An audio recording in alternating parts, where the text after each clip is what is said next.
Hi there, I'm Jenny. This is Life Take Two, and I brought you on a little field trip today. Whenever I talk about the collapse of my traditional marriage and how I became homeless and just the financial devastation, one of the biggest questions that I get is, why didn't you just go back to college and start a career? It sounds so simple. Just magically come up with money to go to school full time when you have a family full of children that you have been full-time responsible for your whole entire life, who are still at home, who still need you, with a husband who's off somewhere else. Mine was living with a new woman. And while in school, also providing for your kids and paying for the bills and being at all the places that you need to be, their doctor's appointments, dental appointments, getting them to and from school, etc. I was 45 years old when my divorce finalized. I had dropped out of college to get married when I was 19 years old, and I got nothing in my divorce. Maybe really specific when I say I got nothing in my divorce. After 24 years of marriage, because we had no assets to divide, we were renting our home, we had payments on our vehicles. I had a $6,000 divorce settlement, $6,000. My attorneys were $11,000 total, so I was upside down after my divorce. Here's how the American family law system is set up. It is assumed that a woman will be the financial dependent of a man from birth to death, from cradle to grave. But first, her father is financially responsible for her growing up, and then eventually she'll get married and become the financial responsibility of her husband. Should he die or should that marriage end, it is assumed, and all of our court systems, all of our financial safety net systems are set up with the assumption that she will then remarry, and then another man, her second husband, will be financially responsible for her, which is why I was awarded alimony for just a 5-year time period. And it was also written into my alimony that should I remarry, I would immediately stop getting alimony. Child support only goes until age 18. I had 2 children over the age of 18 who were still in high school just because of their birthdays.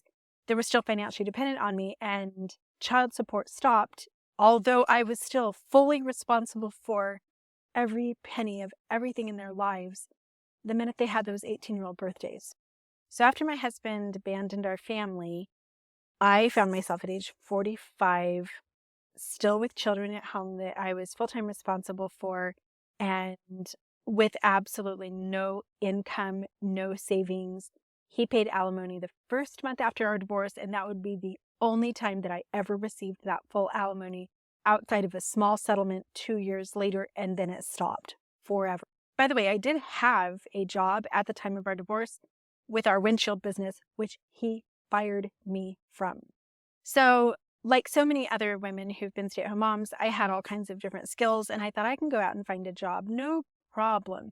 So I put together a resume and sent it to hundreds and hundreds and hundreds of places. I was applying for like management positions in windshield businesses, and then just like restaurant and catering and what did I apply for? Definitely not like a fast food restaurant or minimum wage type of stuff, because I had huge expenses that I had just inherited with the collapse of my marriage. And a child in college, another child living out of state going to high school, 2 children still at home. I was still financially responsible for 4 children entirely on my own. So I was hoping to find a job that was, high paying. I had only a couple of job interviews. One of my job interviews, the interviewer actually laughed at me and said, "You are in no way capable of doing this job. You do not have the experience. You don't have the computer skills. You don't have the degree for this." My resume had intrigued him, so he had called me in for an interview, but he's like, "I'm sorry, you should not be applying for these management type of positions." Finally, a friend needed an assistant in a classroom in an elementary school. And so she got me my first job since I was a 19-year-old girl, working as an assistant to a teacher in a classroom for $11 an hour for 4.5 hours a day. So I was supporting a family of 4 on $200 something a week. So one of the biggest obstacles that displaced homemakers, former trad wives, ex stay-at-home moms face is that lack of education, that lack of job skills. And the second challenge that I faced was that I had immense medical problems. Just this year alone, I've been in the hospital, I don't know, 7 different times. I've had 4 different surgeries. That has been something that I've battled ever since my divorce. I got COVID, ended up with a 10-inch deep vein thrombosis, which almost ended my life. So in many ways, even if I had had, an education, I would have struggled to make money because of all of the medical problems that I've had. Then the third challenge that so many women face with these later in life divorces is just age. As a 50-year-old woman, it doesn't make sense for me to go back to college and work on a degree when I'm going to work a couple years and then I'm like retirement age and I'm competing with these women who are a decade younger than me who have so much more experience. And just because of my age, again, I had this very busy family who needed me. My very first day on that elementary school job, an hour after I had started, my phone started dinging in my purse. I got a text from my son who was at school who had just thrown up. So on my first day of work, I worked exactly 1 hour. I made $11 and I didn't have anybody who could go pick up my son. I had to pick him up and take him home. He was sick, so nobody wanted to watch him. So for everyone who always asks, why not just go back to college? I would love to see just an 18, 19, 20-year-old sorority girl who's in college take her 4 brothers and sisters to school with her, be financially responsible for them, make sure that they get to their classes and their sports and their doctor's appointments, and then that they have meals and baths and all of that stuff while being a full-time student. That is the position that most former trad wives face.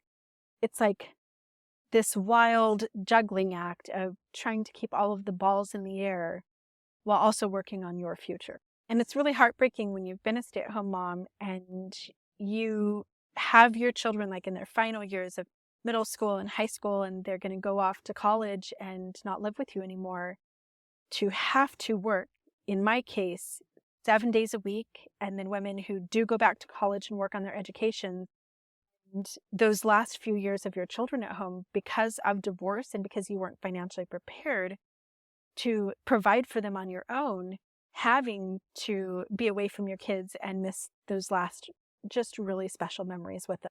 So a lot of my former trad wife friends end up doing. So everybody who finds themselves in my position finds different methods of recovery that work for them. And what I ended up doing was stepping into the hustle babe culture and starting my own little businesses. So about 3 years ago, after I'd had COVID and been in bed and been disabled and all this other stuff, finally got out of my wheelchair and was walking. And just a couple months after I was able to walk, and Kevin by that time had moved in with me, but he's an educator who does not make a lot of money. And I'm also working towards financial independence, so I don't want to just be reliant on him, even if he was a millionaire. One day I was just looking over my bank account, which had about $63 in it, and remembered that I had like a phone bill, I think that was due, that was about $220. And I didn't have any money coming in at all in the foreseeable future. So like I have done so many times on my social medias, I was sitting in the car crying, not knowing what to do. But I was sitting in a parking lot that also had a thrift store at the other corner of the parking lot. And I thought, I know how to paint. Like me and my ex-husband built houses together. I remodeled and done all this stuff. I wonder if I could take this $63, buy some stuff at this thrift store, clean out my bank account, and make a little bit of a profit by the end of the day. So that launched my furniture flipping empire, which would in fact help pay my rent and buy groceries for the last 3 years. I'll post a picture of the very first thing that I did. I bought this red bed that I don't have a photo of, and then these 2 white beds. All I had to do was kind of clean them up and paint them. By the end of the day, I had the $200 and something and a little bit extra. So I rolled that into buying a new project the next day, started doing dining tables and bigger and bigger and bigger stuff. Here, I'll just post some pictures of the things. So that has been with my social medias, collaborations that I do with brands, and of course, like Kevin's educator income and just some other little side gigs, and working for commission for the windshield business with a 7-day-a-week repertoire, I've been able to support a family for the past 3.5 years. Unfortunately, in May, we had to move out of the guest home that I was renting from my uncle. And that's actually where I'm sitting right now. It looks like they're getting ready to paint because they're going to sell this. And here at our little house, I was able to flip furniture. So I had a backyard studio. I have one last dresser sitting out here that I'm not sure what to do with. This is kind of a problem child that I ended up in the hospital with an emergency and wasn't able to finish it. But I used to spend 6 days a week out here with my sawhorse and my sanders. Still paint drops everywhere. Yeah. Working on furniture in the Arizona sunshine. When we moved into our apartment, I really don't have a space, even if I rented like a storage unit or something. It would eat away from my profit. So I closed down my furniture flipping business when we moved into our tiny little apartment in May. So I've had to redirect and worked on other things.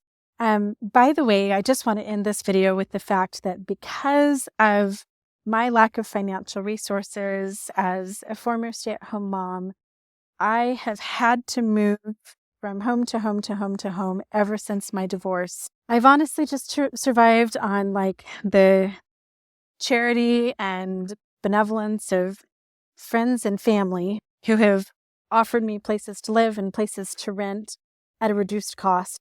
So our little apartment that we're now renting, as long as we can continue to come up with the money every month to pay the rent, this is the first time since my divorce, since becoming a displaced homemaker. My divorce finalized 5 years ago. The marriage ended 6 years ago. This is the first time in all those years that I have had a home that was secure, that couldn't be taken away from me. And for all you young ladies out there that are watching, a man is not a plan. Never should be. He can be your husband, your boyfriend, your fiance, your lover, whatever you want him to be, but he is not your financial security. Coming from a 50-year-old grandma who's lived it myself, this is not a position that you ever want to find yourself in.